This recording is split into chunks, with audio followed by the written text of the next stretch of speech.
When Mount Pinatubo volcano erupted in 1991, I was already here in Subic. I was assigned in the parish and that was in charge of the catechetical work of the parish. And then what the people experience, I experienced.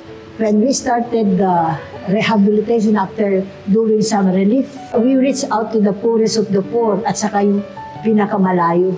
In our first meeting, I asked, how can the church help you? Sister, you just teach us how to read and write. So I was surprised in the first meeting, and I knew that they need basic needs. And he is asking this. So we started the adult literacy with our catechists as the first teachers. Ang daming katutubo dito. Unfortunately, alam mo naman ayaw nilang mag-aral kung pabababain mo sila para mag-aral sa regular school sa town proper.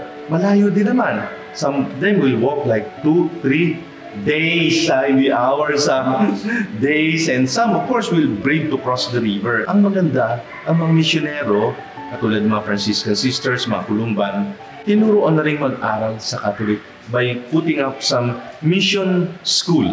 Ang St. Francis Learning Center, hindi po siya yung binabayaran ang school, nagbabayad sa school, gano'n. Ibig sabihin, walang kita ang school. Ito yung school na nangangailangan ng tulong, di ba?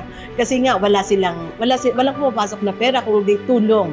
At saka mission ito. Pero offering the same curriculum, kung ano yung curriculum ng DepEd, kung ano yung aming values sa SFIC network, kasi this is owned and administered by us, Franciscan Sisters of the Immaculate Conception.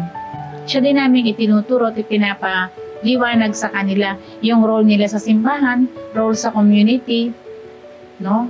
Yung role nila as Catholic, kung mga Katoliko na sila. Yung lahat ng eskwelahan ng diocese, 20 parochial schools and 4 colleges, tumutulong dito. Kasi nga, kita mo naman yung bang matatouch ka kapag nakita mo may mga katutubo pa lang mga bata na galing sa mga bundok yan. Merong ilan dyan, lalakad ng malayo, 2 araw, makauwi. Dito sila mag-board, kahit pa paano, nag-aaral. We put up a school for full human development. We just don't put up a school lang para magsulat lang, magbasa, mag-addition, mag-gagan. Hindi full human development.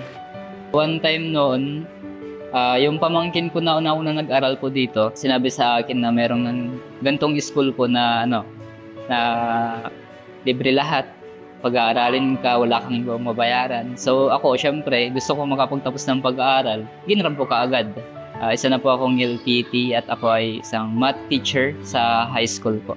Itong school po na ito, kinukumpara ko po siya sa mga big universities na para dream dream school na turuan talaga. Dito po ako nag-aaral ng elementary hanggang grade 6. At tapos nung tinawagan po ako ng principal namin na si Sister Femi, yun po, talagang halos na maiyak na po ako noon. Sister, kung alam niyo lang po kung gaano ko to kapangarap itong school na to.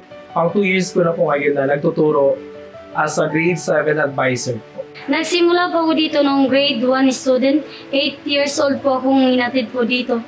Ako po yung bata na iyakin at sipunin.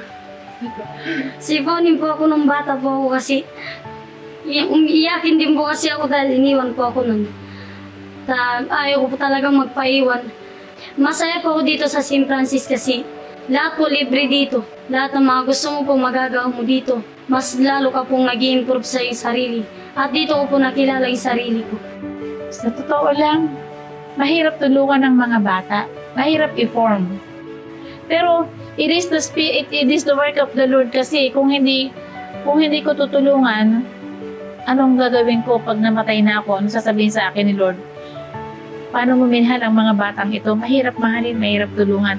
Kaya nga sabi ko sa kanila, give me a chance to love you and help you. Mga anak namin sila, mga apo namin sila, mga ganon. So, challenging kasi kailangan mo talaga yung pagmamahal. Not because they are good, but at times they're not, but you really have to love them. Yung i-surface out mo yung talagang true love. We see them as God's gift for us, challenge for us to love more. Sobrang lagi po ng naitulong na ng St. Francis sa buhay ko. Kasi nga, ngayon naging teacher na po ako, nasusuportahan ko na ng mabuti yung pamilya ko. Hindi lang yung mama at papa ko, kundi pati yung mga kapatid ko na may asawa na rin. Kapag nangailangan sila, nabibigyan ko sila ng tulong kung meron ako.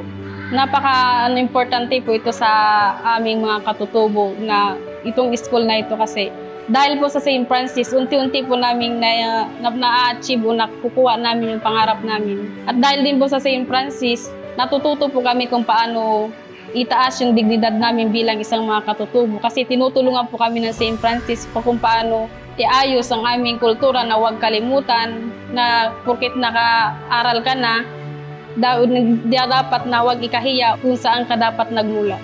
Malaking tulong po talaga sa akin yung pag-aaral dito sa St. Francis. Bilang estudyante po ako po, napakahalaga po talaga kasi yung makita mo na sarili mo na mag-aral ka, may pangarap ka, napakahalaga ng edukasyon sa bilang isang katutubo. Ang edukasyon napakahalaga sa isang bata, lalo na kung may pangarap ka sa buhay mo at may pagmamalaki mo ito sa iyong buhay.